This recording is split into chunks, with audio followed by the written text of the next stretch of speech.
So today we are going to start the new topic, aldehydes and ketones.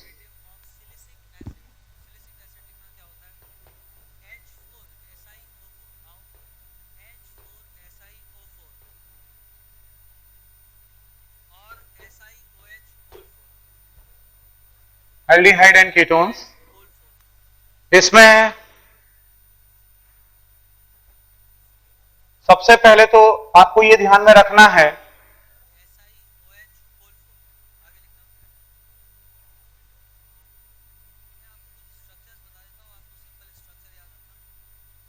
कि जो aldehyde group है, that aldehyde group it is R C double bond O and it is H. ये हमारा aldehyde group होता है, C double bond OH. और जो हमारा केटोनिक ग्रुप है that is R C double bond O and it is R dash. Right, ये हमारा केटोनिक ग्रुप होता है and this is our aldehyde group. ये केटोनिक ग्रुप है और ये हमारा एल्डिहाइड ग्रुप है. राइट, दोनों के दोनों कार्बोनिल कंपाउंड्स की कैटेगरी के अंदर आते हैं. Both these comes in the category of carbonyl compounds.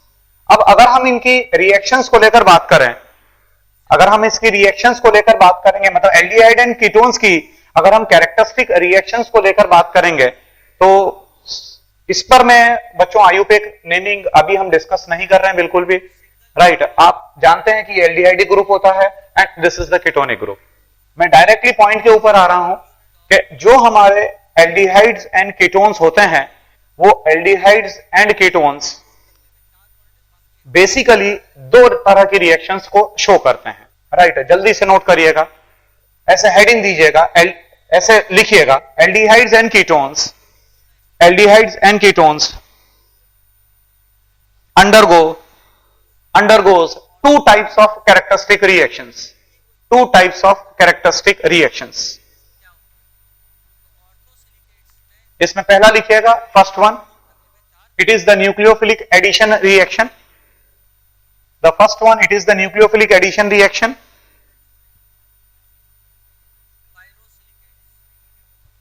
And the second one is the reactions due to the acidic hydrogen. Reaction due to the acidic hydrogen present on the alpha carbon atom. Present on the alpha carbon atom. Reaction due to the acidic hydrogen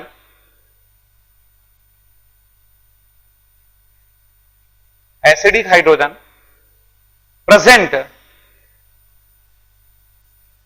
on the alpha carbon atom. On the alpha carbon atom. हम detail में नहीं जा रहे बच्चों, वो तो वक्त आने पर आपको इसका डिटेलिंग पता चलेगा. अभी मैंने जस्ट स्टार्ट ही किया है टॉपिक को, तो स्टार्ट करने के लिए मेरे पास कोई बेस होना चाहिए कि एल्डिहाइड एंड कीटोन्स जो हैं उनकी कैरेक्टरिस्टिक्स क्या हैं, वो किस तरह की रिएक्शन देते हैं. तो सबसे पहले हमने ये बताया कि ये हमारा एल्डिहाइड ग्रुप होता है, ये हमारा कीटोनिक ग्रुप होता है, जो आप सभी अच्छी तरीके से जानते हैं. राइट, और ये भी पता होगा कि आयुपेक नेमिंग के अंदर आप इसको अल से एंड करते हैं, एल लगाकर. ये जो एल्डिहाइड होता है इसको आप एल लगाकर एंड करते हैं और इसको आप ONE लगाकर एंड करते हैं. राइट, जो हम यहां पर डिस्कस नहीं कर रहे हैं वो सेपरेट आयुपेक नेमिंग का एक टॉपिक होता है, वहां पर वो अलग से डिस्कस करवाया जाता है. राइट, जैसे आप कहते हैं इथेनॉल, जैसे अगर एक दो चार एग्जांपल की अगर हम बात करें जहां पर कि आप आयुपेक नेमिंग अगर लगाते हैं तो एल्डिहाइड ग्रुप्स जो होते हैं दैट एंड्स विद AL, बराबर है, तो AL से एंड किए जाते हैं. इट मींस अगर मान लीजिए कि ये वाला कंपाउंड है हमारे पास CH3 and it is C double bond O and it is H, तो आप इसको बोलेंगे इट इज इथेनॉल, बराबर है. और कॉमन नेम की अगर हम बात करें तो कॉमन नेम में आप सब जानते हो कि this is called as acetaldehyde. इसको एसिटाल्डिहाइड के नाम से जाना जाता है, बराबर. उसी तरीके से propanol, butanol, right, like this, उसमें कोई सब्स्टिट्यूएंट भी हो सकता है and the things becomes complex. But एक बात बिल्कुल तय है कि जब भी आप आयुपेक नेम देंगे तो जो एल्डिहाइड है वो aldehyde ends with AL. Right, और कीटोन की अगर हम बात करें तो ketone ends with ONE.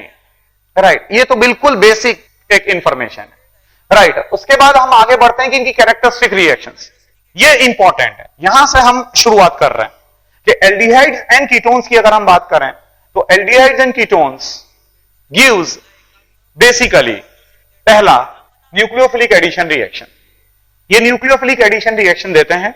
And second one is they give the reaction right due to the presence of the hydrogen, acidic hydrogen on the alpha carbon atom. क्या मतलब है इस चीज का, एक एक कर मैं दोनों बातें आपके सामने बता रहा हूं, देखिएगा। मैंने कोई एल्डिहाइड लिया है, right, let my aldehyde is, it is R C double bond O and it is H, ये हमारा एल्डिहाइड। अब ये जो हमारा एल्डिहाइड है, इस एल्डिहाइड की हमने क्या लिखवाया आपको कि aldehydes and ketones basically gives the nucleophilic addition reaction, right. अगर मान लीजिए कि हम बात करें इसका, अगर हम इस तरीके से देखें, इसका अगर मैं कैनोनिकल फॉर्म बनाऊं तो इसका कैनोनिकल फॉर्म आप ऐसे बना सकते हैं, R C O negative and it is positive and it is H, right, इस तरीके से आप शो करते हैं, राइट। ये बात जरूर है, ये बात बिल्कुल तय है कि ये जो कैनोनिकल फॉर्म है, ये जो कैनोनिकल फॉर्म मैंने आपके सामने बनाया है, राइट, इस कैनोनिकल फॉर्म का जो कंट्रीब्यूशन है वो बहुत ही कम माना जाएगा, it is very very less, right. इसका मतलब ये हुआ, बट हां एक बात तय है कि ये जो कार्बोनिल के जो पाई बॉन्ड है, पाई इलेक्ट्रॉन है, कार्बोनिल के पाई इलेक्ट्रॉन को जो आपने ऑक्सीजन की तरफ शिफ्ट किया है, जिसकी वजह से जो ऑक्सीजन है दैट बिकम्स नेगेटिव चार्ज और जो कार्बन है दैट बिकम्स पॉजिटिव चार्ज। तो इससे एक बात निकलकर सामने आ रही है, वो ये है कि जो हमारा कार्बोनिल कार्बन है, उस कार्बोनिल कार्बन पर कहीं ना कहीं कार्बन पर पार्शियल पॉजिटिव है और इस पर पार्शियल नेगेटिव चार्ज है। समझिएगा आप, ये मेरा एक फॉर्म था, मैंने ये दूसरा फॉर्म बनाया, ये दूसरे फॉर्म का कंट्रीब्यूशन कम होता है, बहुत ज्यादा नहीं माना जाता है, और क्योंकि ये दूसरे फॉर्म का कंट्रीब्यूशन काफी कम होता है, इसीलिए ये हमारे को पता चलता है कि कहीं ना कहीं ये जो कार्बन है, राइट, ये जो कार्बोनिल कार्बन होता है, इसके ऊपर पार्शियल पॉजिटिव चार्ज है, right, definitely it is having the partial positive charge and oxygen is having the partial negative charge. अब इसीलिए क्योंकि कार्बन के ऊपर सफिशिएंट पार्शियल पॉजिटिव चार्ज होता है, तो सफिशिएंट पार्शियल पॉजिटिव चार्ज होने की वजह से कोई ना कोई न्यूक्लियोफाइल इस पार्शियल पॉजिटिव चार्ज कार्बन के ऊपर अटैक कर सकता है। जो पार्शियल पॉजिटिव चार्ज कार्बन है उसके ऊपर कोई ना कोई न्यूक्लियोफाइल अटैक करेगा, right, and resulting into the nucleophilic addition reaction. Nucleophilic addition reaction आप परफॉर्म करते हैं। द वेरी सिंपल एग्जांपल जो आपने पढ़ा हुआ, ऑब्वियस सी बात है बच्चों, कोई नया एग्जांपल तो मैं दूंगा नहीं अभी इस टाइम के ऊपर, जब हमारा टॉपिक जस्ट शुरू हुआ है। मैं ऐसा एग्जांपल आपको दे रहा हूं जिस पर हम बहुत बहुत चर्चा कर चुके हैं पहले भी, right, it is the reaction with Grignard reagent. It is R-MgX in the presence of dry ether, in the presence of dry ether, R-MgX in the presence of dry ether, बराबर है। ये जो R- वाला part है, ये R- वाला part इस carbon के ऊपर अटैक करता है, राइट, और ये वाला बॉन्ड यहां पर शिफ्ट हो जाता है। R- वाला जो पार्ट है वो इस कार्बन के ऊपर अटैक करता है, ये वाला बॉन्ड यहां पर शिफ्ट हो जाता है। इसका मतलब कि पहले आप इंटरमीडिएट ये बनाते हैं RC and it is OMgX, OMgX, यहां पर आपका H होता है, यहां ये R' है। उसके बाद आप एसिडिक मीडियम में हाइड्रोलिसिस परफॉर्म करते हैं, it is H positive in the presence of H2O, it results into the formation of RCH and it is R' and it is OH, बराबर, वो आप 2 डिग्री अल्कोहल बनाता है, राइट। ये हमारा एल्डिहाइड था, इसके ऊपर कोई ना कोई न्यूक्लियोफाइल, यहां पर बैठा हुआ हर बच्चा ये अच्छी तरीके से जानता है कि ग्रिग्नार्ड रिएजेंट अपने आप में न्यूक्लियोफाइल की तरह भी काम करता है, और जो ग्रिग्नार्ड रिएजेंट का जो ऑर्गेनिक पार्ट होता है वो अपने आप में बेस की तरह भी काम करता है, बराबर। यहां पर वो बेस की तरह काम नहीं कर रहा है, यहां पर वो न्यूक्लियोफाइल की तरह काम कर रहा है, राइट। ये जो न्यूक्लियोफाइल था इसने इलेक्ट्रोफिलिक कार्बन के ऊपर अटैक किया, जिसकी वजह से ये वाला बॉन्ड यहां पर शिफ्ट हो गया। इसका मतलब ये पूरा के पूरा जो ग्रुप था वो पूरा के पूरा ग्रुप जाकर ऐड हो गया, that's why you are saying it is nucleophilic addition reaction, right. You can't expect, सारे बच्चे इस बात को ध्यान में रखिएगा कि you can't expect the nucleophilic substitution reaction here. आप न्यूक्लियोफिलिक सब्स्टिट्यूशन रिएक्शन का एक्सपेक्टेशन नहीं कर सकते हैं इतनी आसानी से, राइट। सामान्यतः न्यूक्लियोफिलिक सब्स्टिट्यूशन रिएक्शन एल्डिहाइड या कीटोन नहीं दे सकते। क्यों नहीं दे सकते हैं? क्योंकि अगर आप सब्स्टिट्यूशन परफॉर्म करना चाहते हैं तो सब्स्टिट्यूशन अगर आप परफॉर्म करना है, राइट, भले ही अब सब्स्टिट्यूशन में दो केस आ गए हमारे पास, एक आ गया SN1 और दूसरा आ गया SN2। हाँ, मैं उसकी बात नहीं कर रहा हूं, मैं SNI की बात नहीं कर रहा हूं, बराबर है, या मैं जो इंट्रामॉलिक्यूलर न्यूक्लियोफिलिक सब्स्टिट्यूशन में उसकी बात नहीं कर रहा हूं। अभी एक जनरल मेरे को बात करनी है, मैं SN1 या SN2 को लेकर बात कर रहा हूं। SN1 भी आप अच्छी तरीके से जानते हैं, SN2 भी आप अच्छी तरीके से जानते हैं। SN2 it is a single step reaction, ये अपने आप में सिंगल स्टेप में कंप्लीट होती है, राइट। अगर हम SN2 रिएक्शन परफॉर्म करते हैं तो SN2 रिएक्शन के अंदर जो आपका लिविंग ग्रुप होता है वो बहुत ही बढ़िया होना चाहिए। जो आपका लिविंग ग्रुप है वो बहुत ही बढ़िया होना चाहिए। जैसे कि अगर मैं एक छोटा सा सिंपल सा बढ़िया सा न्यूक्लियोफिलिक सब्स्टिट्यूशन का एग्जांपल दूं, राइट, SN2 का मैं अगर एग्जांपल दूं आपके सामने, राइट, इट इज द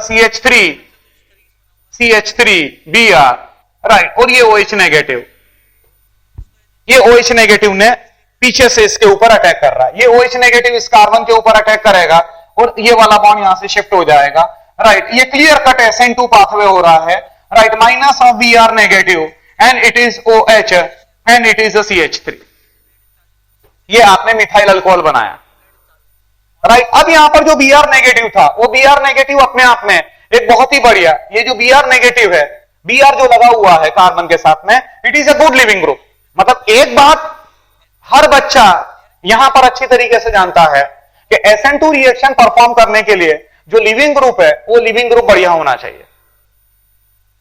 अगर लिविंग ग्रुप अच्छा नहीं है, जो निकलने वाला ग्रुप है, बराबर है, जो न्यूक्लियोफाइल निकल रहा है, बराबर है, अगर वो न्यूक्लियोफाइल की निकलने की क्षमता बहुत पुअर है, बहुत पुअर है, बराबर है, तो फिर आप SN2 रिएक्शन थोड़ी परफॉर्म करेंगे, फिर आप SN2 रिएक्शन थोड़ी परफॉर्म कर सकते हैं, राइट। आप ऐसा थोड़ी सोच सकते हैं, आप इस तरह की रिएक्शन थोड़ी परफॉर्म करेंगे कि CH3 and it is OH plus कोई न्यूक्लियोफाइल है, राइट, वो न्यूक्लियोफाइल नेगेटिव चार्ज है, वो यहां कार्बन पर अटैक कर रहा है और यहां से OH नेगेटिव निकाल रहे हो, बराबर है। ये कौन सा तरीका है? ये कौन सा तरीका हो गया कि आप OH को नेगेटिव फॉर्म में निकाल रहे हो? अरे OH को नेगेटिव फॉर्म में कैसे निकाल सकते हो? It is a very poor leaving group, it is a very poor leaving group because it is a very strong base. Strong bases are the poor leaving groups. तो OH negative तो अपने आप में स्ट्रॉन्ग बेस है, मेरी बात को समझ गए होंगे। इसीलिए जो एल्डिहाइड है, ये जो एल्डिहाइड है, राइट, या जो कीटोन है, अगर मैं एल्डिहाइड की बात करूं तो निकालोगे किसको आप? अगर सब्स्टिट्यूशन परफॉर्म करना है तो निकालोगे या तो R पार्ट को नेगेटिव फॉर्म में निकालोगे, R पार्ट को आप नेगेटिव फॉर्म में निकालोगे। R पार्ट को, जो R है, मान लीजिए कि आप R को मिथाइल मान लीजिए, R को आप मिथाइल मान लीजिए, बराबर है, तो आप मिथाइल को नेगेटिव फॉर्म में निकालेंगे। हम सोच सकते हैं, हम ऐसा सोच सकते हैं क्या कि CH3 को नेगेटिव फॉर्म में निकाला जाए, CH3 को नेगेटिव फॉर्म में निकाला जाए, राइट, अकल्पनीय, अकल्पनीय, राइट। CH3 को नेगेटिव फॉर्म में आप नहीं निकाल सकते, राइट। उसी तरीके से अगर मैं H की बात करूंगा, H की अगर मैं बात करूं तो H को सब्स्टिट्यूशन कब माना जाएगा? सब्स्टिट्यूशन तब माना जाएगा जब एक न्यूक्लियोफाइल अटैक करे और यहां से कोई दूसरा न्यूक्लियोफाइल निकल जाए, भले वो सिंगल स्टेप में ना हो, भले वो सिंगल स्टेप में ना हो, बराबर है, भले वो SN1 रिएक्शन हो, भले वो 2 स्टेप में हो रही हो। अरे तो उससे क्या मतलब है? कोई एक न्यूक्लियोफाइल आएगा और कोई दूसरा न्यूक्लियोफाइल जाएगा, एक स्टेप में नहीं जाएगा तो अगली स्टेप में जाएगा, बराबर है। आप परफॉर्म कैसे करेंगे? How you will perform that? या तो आप R को नेगेटिव फॉर्म में निकालोगे या फिर H को नेगेटिव फॉर्म में निकालोगे, राइट, वो पॉसिबल ही नहीं। How it is possible, right. H का नेगेटिव फॉर्म में निकलना, अगेन आप समझ रहे होंगे, आप समझ रहे होंगे, राइट, कि इसका जो करस्पॉन्डिंग कॉन्जुगेट एसिड है that is a very very poor acid. H negative का अगर मैं आपसे पूछूं कि जो H नेगेटिव है, इस H नेगेटिव का करस्पॉन्डिंग कॉन्जुगेट एसिड क्या होगा?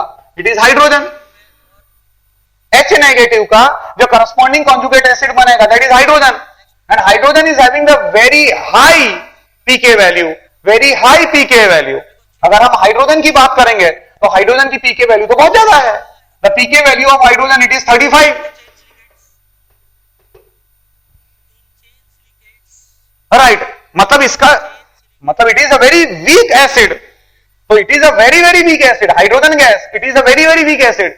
इसका मतलब जो करस्पॉन्डिंग कॉन्जुगेट बेस होगा, जो करस्पॉन्डिंग कॉन्जुगेट बेस होगा that is very very strong. तो आप सोच ही नहीं सकते हो बच्चों, ना तो आप आर का नेगेटिव फॉर्म में निकलने का सोच सकते हो, ना फिर एच का नेगेटिव फॉर्म में निकलने का सोच सकते हो। So you can't expect the nucleophilic substitution reaction in case of aldehydes and ketones. ये बात आपको सबको अच्छी तरीके से समझ में आ गई होगी, राइट। फिर सेकंड कैरेक्टरिस्टिक आपने लिखी है कि दे बेसिकली, ये हम जनरल बात कर रहे हैं। अब कैरेक्टरिस्टिक्स में तो बच्चों बहुत सी ऐड की जा सकती है, बहुत सी कैरेक्टरिस्टिक रिएक्शंस आप डाल सकते हो, बराबर है।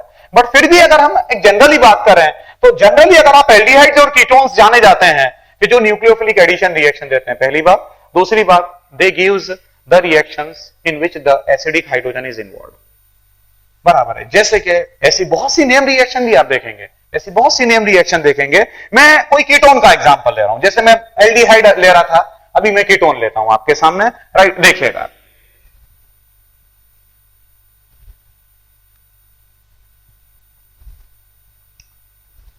ये हमने कोई कीटोन लिया आपके सामने, सिमेट्रिकल कीटोन ले रहे हैं। सिंपल बात को समझाने के लिए कोई सिंपल एग्जांपल हो तो ज्यादा अच्छा रहता है बच्चों, अननेसेसरी चीजों को कॉम्प्लेक्स कर राइट उसको कॉम्प्लिकेटेड नहीं बनाना है, राइट। जैसे कि एक सिंपल सा एग्जांपल मैं आपके सामने ले रहा हूं, it is the CH3 C double bond O and it is R, right. ये अपने आप में एक कीटोन है, ये अपने आप में एक कीटोन है, बराबर है। कार्बोनिल ग्रुप लगा हुआ है, C double bond O group लगा हुआ है, राइट। अब यहां पर अगर कोई बेस आप लगाते हैं under some condition, under certain conditions, right. अगर आपने OH नेगेटिव लगाया, मेरे वर्ड्स पर गौर करेंगे, अंडर सम कंडीशंस आपने OH नेगेटिव का जब इस्तेमाल किया तो वो OH नेगेटिव ने यहां से H पॉजिटिव लगाया, निकाल लिया। सर आपने ये वर्ड क्यों इस्तेमाल किया, under certain prescribed conditions, right. क्यों? क्योंकि ये जो OH नेगेटिव है, जो OH नेगेटिव अच्छा बेस है, if it is a powerful base then it is also powerful nucleophile, बराबर है। तो ये OH नेगेटिव इस कार्बन पर भी अटैक कर सकता है, आप समझिए बात को, क्योंकि वो न्यूक्लियोफाइल भी है अपने आप में। बट मैंने कंडीशंस इस तरह से सेट करी हुई है, राइट, कि वो OH नेगेटिव जो अल्फा कार्बन है, आप सभी इस बात को तो स्वीकार करते हैं कि इस कार्बोनिल ग्रुप का जो सबसे नियरेस्ट कार्बन होगा, राइट, उसको अल्फा कार्बन कहते हो आप। और ये जो हमारा अल्फा कार्बन है, ये जो हमारा अल्फा कार्बन है, इस अल्फा कार्बन के साथ एसोसिएटेड जो 3 हाइड्रोजन हैं, right, they are called as alpha hydrogen, उनको आप अल्फा हाइड्रोजन कहते हैं, राइट। तो अब यहां पर ये जो अल्फा हाइड्रोजन है, it shows the acidic character, ये एसिडिक कैरेक्टर शो करते हैं। इसका मतलब ये जो OH नेगेटिव है, ये यहां से H पॉजिटिव निकाल देगा, माइनस ऑफ H2 आ जाएगा, कार्बन पर नेगेटिव चार्ज डेवलप हो जाएगा, it is C double bond O and here it is R, right. और आप अच्छी तरीके से जानते हैं कि कोई कार्बन H को पॉजिटिव फॉर्म में तब लॉस करेगा जब जो कार्बन के ऊपर नेगेटिव चार्ज आ रहा है, जो कार्बन के ऊपर नेगेटिव चार्ज आ रहा है, वो किसी तरीके से स्टेबलाइज करना चाहिए। There must be the some sort of stability, वहां पर सम सॉर्ट ऑफ स्टेबिलिटी हमारे को मिलनी चाहिए, राइट। तो यहां पर भी ये जो कार्बन के ऊपर नेगेटिव चार्ज डेवलप हुआ है, it is clear cut resonance stabilize, ये अपने आप में रेजोनेंस स्टेबलाइज होता है, CH2 double bond C and it is O negative and it is a single bond R, right. ये जो नेगेटिव चार्ज यहां पर स्टेबलाइज कर रहा है, CH2 double bond C and it is O negative and it is a single bond R, बराबर है। तो आप देख सकते हैं कि नेगेटिव चार्ज क्योंकि रेजोनेंस स्टेबलाइज है, इसीलिए एसिडिक कैरेक्टर वो शो करता है। और एसिडिक कैरेक्टर की वजह से बच्चों कई तरह की रिएक्शंस हमारे को मिलती है, जैसे कि वेल नोन रिएक्शन आपने पढ़ी होगी, it is aldol reaction, aldol reaction, और आगे चलकर फिर वो कंडेंसेशन आप परफॉर्म करते हो, एल्डोल कंडेंसेशन के नाम से जाना जाता है, बराबर। It's a very famous reaction. उसमें क्या होता है, उसमें आप अल्फा कार्बन से ही हाइड्रोजन को निकालते हो ना, तो कितनी कितनी इंपॉर्टेंट रिएक्शन मानी जाती है वो, बराबर है। तो ये भी एक इंपॉर्टेंट कैरेक्टरिस्टिक रिएक्शन के अंदर आता है, राइट। अब मान लीजिए कि यहां पर इस कार्बन के साथ में यहां पर कोई CH3 होता, तो वहां से आप किसी भी हालत में H पॉजिटिव को नहीं निकालोगे। कार्बोनिल के साथ वाला जो कार्बन है, कार्बोनिल के जो साथ वाला कार्बन है, जिसको आप अल्फा कार्बन के नाम से जानते हैं, अल्फा कार्बन ही H पॉजिटिव का लॉस करेगा। क्यों? क्योंकि अल्फा कार्बन से जब वो H पॉजिटिव फॉर्म में निकलेगा, बराबर है, तो जो कार्बन पर नेगेटिव चार्ज आएगा वो तभी स्टेबलाइज करेगा। बीटा कार्बन से या गामा कार्बन से या डेल्टा कार्बन से आप H पॉजिटिव को नहीं निकालेंगे, राइट। तो ये मैंने जनरल मतलब एल्डिहाइड और कीटोन के बारे में बताया है। अब हेडिंग दीजिएगा, methods of preparation of aldehydes and ketones. Method of preparation of aldehyde and ketone. सबसे पहले मैं ले रहा हूं, it is the oxidation of alcohol. Oxidation of alcohol,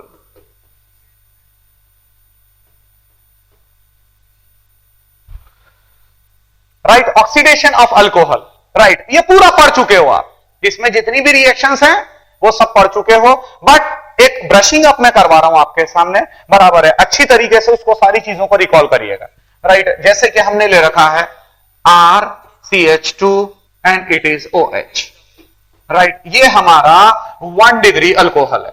this is R 1 degree alcohol. इस 1 डिग्री अल्कोहल को आपने PCC के साथ ट्रीट करवाया in CH2Cl2 as a solvent, CH2Cl2 solvent लेकर, राइट। PCC जिसको कि आप लोग कहते हैं पिरिडीनियम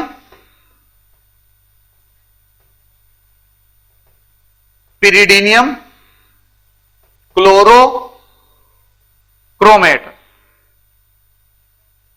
कोई दिक्कत नहीं है, एक और बार लिख लीजिएगा, कोई दिक्कत नहीं है बच्चों, अच्छा है, इट्स वेरी गुड कि आप रिवाइज कर रहे हैं चीजों को, राइट। PCC पिरिडीनियम क्लोरोक्रोमेट, इसका फार्मूला ध्यान में रखिएगा, C5H5NH positive and it is CrO3 CrO3 negative, right. ये है हमारा pyridinium chlorochromate, C5H5NH positive CrO3 negative,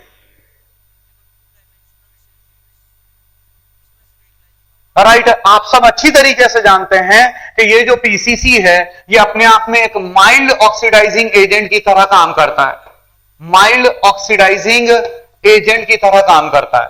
और क्योंकि ये माइल्ड ऑक्सीडाइजिंग एजेंट की तरह काम करता है, इसीलिए जो रिएक्शन है वो यहां पर आपकी स्टॉप हो जाएगी, RCH double bond O।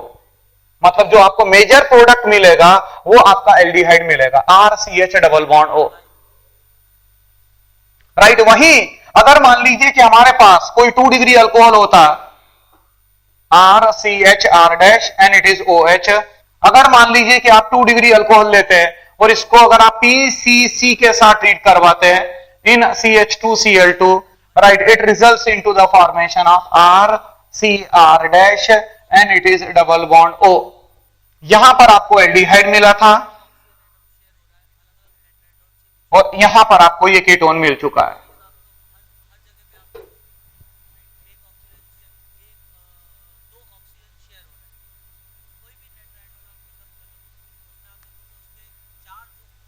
Right. ये हमारा 2 डिग्री अल्कोहल था।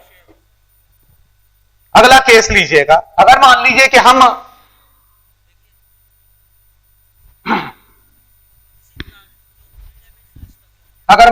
हम अगला कोई ऑक्सीडाइजिंग एजेंट ले, माइल्ड ऑक्सीडाइजिंग एजेंट में अगेन आपने 1 डिग्री अल्कोहल लिया RCH2OH, राइट। ये हमारा 1 डिग्री का अल्कोहल और आपने इसको ट्रीट करवाया PDC के साथ में इन CH2Cl2, it is the pyridinium dichromate, having the formula of C5H5NH positive whole twice Cr2O7 2 negative, pyridinium dichromate C5H5NH positive whole twice Cr2O7 2 negative, right. ये भी अपने आप में जो पीडीसी होता है, pyridinium डाइक्रोमेट, ये एक माइल्ड ऑक्सीडाइजिंग एजेंट की तरह काम करता है and it forms RCH double bond O, right. Again यहां पर अगर 2 डिग्री का अल्कोहल होता RCH and it is R-OH,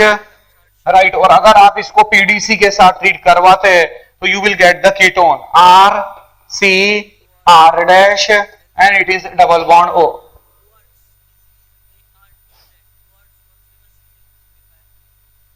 right. हाँ, ये बात जरूर है कि अगर मान लीजिए कि आपने यहां पर लिया RCH2OH, ये हमारा 1 डिग्री का अल्कोहल है, it is R1 degree alcohol, और ये जो 1 डिग्री अल्कोहल है इसको अगर आप ट्रीट करवाते हैं डाइक्रोमेट के साथ Cr2O7 2 negative in acidic medium, then you will get the acid as the major product RC double bond O and it is OH, right. इसका मतलब ये हुआ, समझ जाओगे आप, आपने पोटेशियम डाइक्रोमेट का इस्तेमाल किया या फिर आप KMnO4 का इस्तेमाल करते हैं, और KMnO4 आप अच्छी तरीके से जानते हैं कि ये स्ट्रॉन्ग ऑक्सीडाइजिंग एजेंट की कैटेगरी में आते हैं, और KMnO4, right, in alkaline medium, right. तो ये स्ट्रॉन्ग ऑक्सीडाइजिंग एजेंट की कैटेगरी में आते हैं। जो रिएक्शन है हमारी, वो रिएक्शन किसी भी हालत में एल्डिहाइड पर रोक पाना मुश्किल है। एल्डिहाइड अगर 1 डिग्री अल्कोहल आप ले रहे हैं, अगर मान लीजिए कि आपने 2 डिग्री अल्कोहल लिया, ये देखिएगा आप, अगर मान लीजिए कि आपने 2 डिग्री अल्कोहल लिया, CH3 CH and it is OH and it is CH3, जिसको आप कहते हैं आइसोप्रोपाइल अल्कोहल, आइसोप्रोपाइल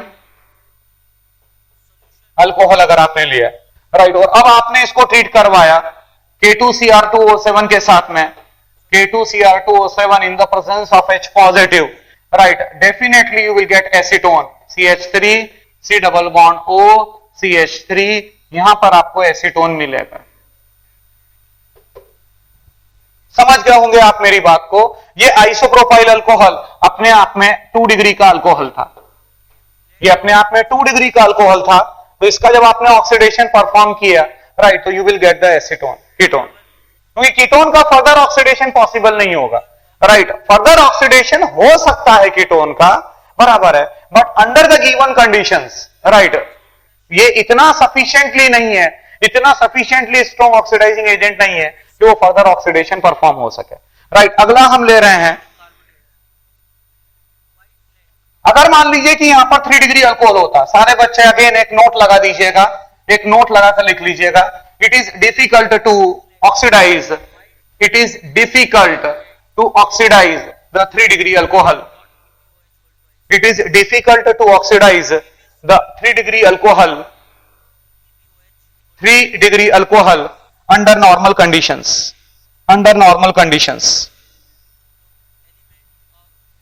right। आगे लिखिएगा, एक और ऑक्सीडेशन की जो विधि है इसमें नोट करिएगा, secondary alcohols can also be oxidized, secondary alcohols can also be oxidized by aluminium tertiary butoxide, aluminium try करिएगा, aluminium try bracket tertiary butoxide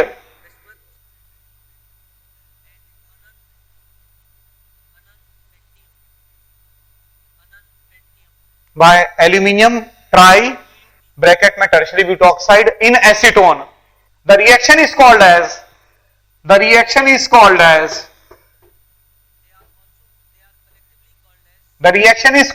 Oppenauer oxidation.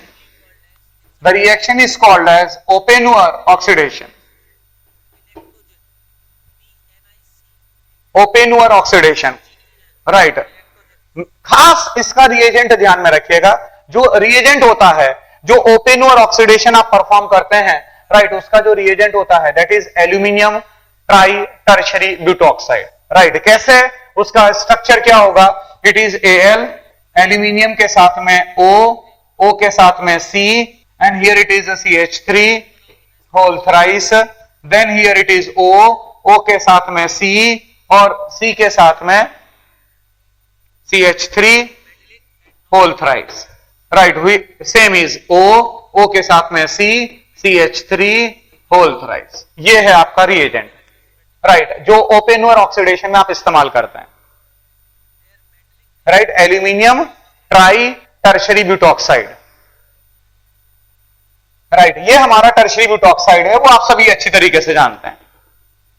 Tertiary butoxide ion ये होता है CH3, CH3, C, CH3 and here it is CH3 and it is O negative, जिसको आप कहते हैं tertiary butoxide ion, tertiary butoxide ion,